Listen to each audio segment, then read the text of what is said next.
نہیں کر رہے. مسئلہ یہ ہے کہ ہمارے جو یہ جدید نوجوان ہیں، جو بعض بچے ہمارے فتنوں کا شکار ہوتے ہیں، وہ اس کو کمپیئر کرتے ہیں سائنس کے ساتھ. ہم سائنس ڈسکس نہیں کر رہے. سائنس بھی ایک علم ہے، اس کی اپنی اہمیت ہے، اس کی اپنی ایک جگہ ہے. ہم ڈسکس کر رہے ہیں عقیدے کو، ہم ڈسکس کر رہے ہیں قرآن کریم کو. تو یہ انسانوں کے بنائے ہوئے علوم اللہ تبارک و تعالیٰ کے علوم کے سے آگے تو نہیں ہو سکتے نا. بالکل.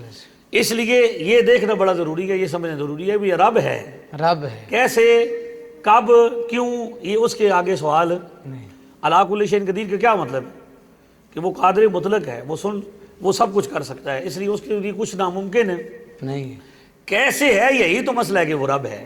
وہ کیسے سنواتا ہے، کیسے. اب وہ بندے نے کہا کہ جی ہمیں ریکارڈنگ کر کے بتاؤ کہ میت سنتی ہے.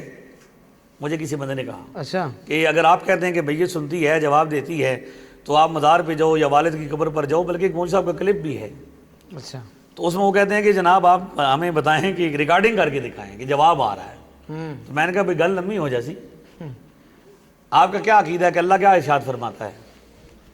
ادعونی استجب لکم، تم مجھے پکارو میں تمہاری پکار کا جواب دوں گا. اللہ سنتا ہے کہ نہیں سنتا؟ لیکن اگر یہی کرائٹیریا رکھنا ہے کہ بھئی سننا تب ماننا ہے جب آواز آئے، تو اللہ کے بارے میں کیا خیال ہے؟ وہاں سے بھی جواب آئے گا تو پھر ہی مانیں گے. بات لمبی ہو جائے گی. ریکارڈ ہوگا تو پھر مانیں گے. ریکارڈ ہوگا تو پھر مانیں گے. تو یہ مسئلہ مسلمان کا ہے. مسلمان کا مسئلہ یؤمنون بالغیب ہے کہ وہ صرف ماننا ہے. یہ بات اللہ اور اس کے رسول کی طرف سے بات آ گئی ہے، لہذا ہم نے کیا کرنا ہے؟ مان جانا ہے، ماننا ہے. تو سب سے پہلا یہ کہ بخاری شریف میں یہ روایت ہے کہ سرکار دو عالم علیہ السلام خود اب بخاری شریف میں روایت ہے جو سرکار کے وصال والی روایت ہے، جس کے بارے میں ہمارے سوشل میڈیا کے ایک جو ہیں وہ ہمارے مد مقابل ہیں چھوٹے صاحب، وہ کہتے ہیں کہ یہ پوری حدیث سناؤ جی صدیق اکبر رضی اللہ تعالیٰ نے جو خطبہ ارشاد فرمایا. ہم کہتے ہیں ہم حدیث بھی پوری سنائیں گے اور اس سے پہلے بھی بتائیں گے کہ صدیق اکبر رضی اللہ تعالیٰ عنہ آئے بخاری کی ایک روایت کے مطابق، اور انہوں نے آ کے سرکار دو عالم علیہ السلام کی پیشانی مبارک پہ بوسہ دیا.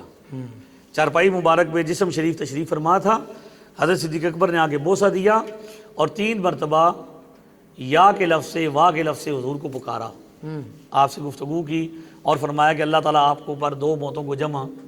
اگر صدیق اکبر کا یہ عقیدہ ہوتا کہ حضور نہیں سنتے، وصال ہونے کے بعد بندہ نہیں سنتا، وہ گفتگو کرتے. حضرت فاطمہ آئیں اور انہوں نے بھی حضور سے گفتگو کی. حضور کی پھوپھی صاحب آئیں، یہ الموجب الکبیر طبرانی کے مطابق، انہوں نے پوری نعت حضور کو سنائی جی صلی اللہ علیہ وسلم.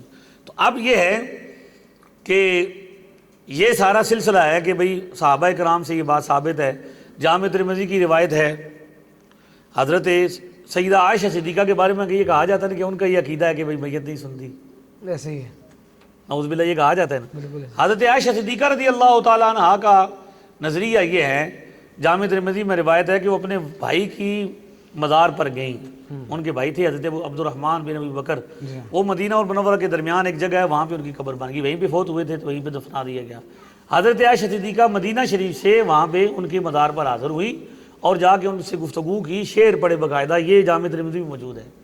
اور یہاں سے اب جواب والا بھی میں آپ کو نقد دے دوں کہ جو بندہ کہتا ہے جواب تو اللہ تعالیٰ چاہے تو جواب بھی سنا سکتا ہے.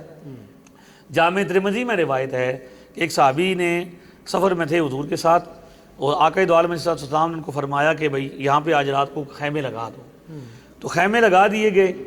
وہ کہتے ہیں بھئی میں نے بھی خیمہ لگایا لیکن مجھے پتہ نہیں چلا کہ نیچے قبر ہے، رات کا وقت تھا.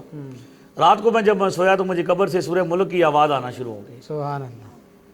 حتیٰ ختمہا، یہاں تک کہ پڑھنے والے نے، قبر والے نے پوری سورہ ملک کی تلاوت کی. یہ اوپر تھے، انہوں نے کیا کر دیا، اس کو سنا بھی. اور صبح آقا دو عالم السلام کی خدمت میں حاضر ہوئی، یا رسول اللہ صلی اللہ علیہ وسلم رات کو یہ ماجرا ہوا کہ میں نے یہ معاملہ ہوا تو میں نے سنا. تو آقا دو عالم علیہ السلام نے انکار نہیں فرمایا. آپ نے یہ نہیں فرمایا کہ تجھے غلط فہمی ہوگی ہے، تیرا وہم ہوگا، یہ ایسے کیسے ہو سکتا ہے. آپ نے فرمایا کہ بالکل سورہ ملک جو ہے یہ نجات دینے والی سورت ہے. تو اب ان روایات کی روشنی میں یہ بات ثابت ہوتی ہے کہ اسلامی عقیدہ یہ ہے کہ میت قبر کے اندر زندہ ہے اور اس کا اس جہان سے کنیکشن ہے. صحیح. اور جب آپ جاتے ہیں سلام نہیں کرتے. جامع ترمذی میں، مسلم میں، بخاری میں، دیگر روایتوں میں مختلف الفاظ کے ساتھ حدیث ہے.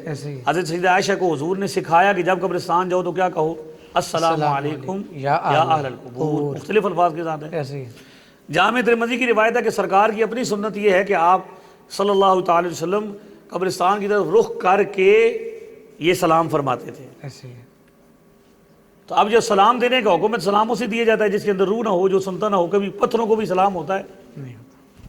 تو سلام دینے کے بھی نظریے سے پتہ چل رہا ہے کہ حضور نے سلام کا حکم دیا، تو حضور کا یہ نظریہ ہے۔ اسی لیے آپ احد کے مزارات پہ تشریف لے کے جاتے تو وہاں پہ جا کے آپ کہتے ہیں السلام علیکم بما صبرتم، یہ ان کو سلام کرتے ہیں۔ اور اسی طرح ابن ابی دنیا کی کتاب ہے، محدث ہیں بہت بڑے، انہوں نے اور دیگر محدثین نے اس کو روایت کیا ہے۔ سیدہ عائشہ صدیقہ رضی اللہ تعالیٰ عنہ اور حضرت عبداللہ ابن عباس رضی اللہ تعالیٰ عنہما دونوں سے روایت ہے کہ آقا دو عالم اسلام نے ارشاد فرمایا کہ جب آپ قبر پر جاتے ہیں دنیا میں، جس کی یہ مفہوم عرض کر رہا ہوں، الفاظ احادیث کے مختلف ہیں، ان سب کا مجموعہ ایک مفہوم کی صورت میں پیش کر رہا ہوں کہ قبر پہ جانے والا جب جاتا ہے زیارت کرنے والا، تو وہ اس کی قبر والا جو اس کا ساتھی ہوتا ہے، بھائی ہوتا ہے، رشتہ جو بھی ہوتا ہے، اس کے آنے سے وہ خوش بھی ہوتا ہے، اس کے سلام کو بھی سنتا بھی ہے اور اس کا جواب بھی دیتا ہے۔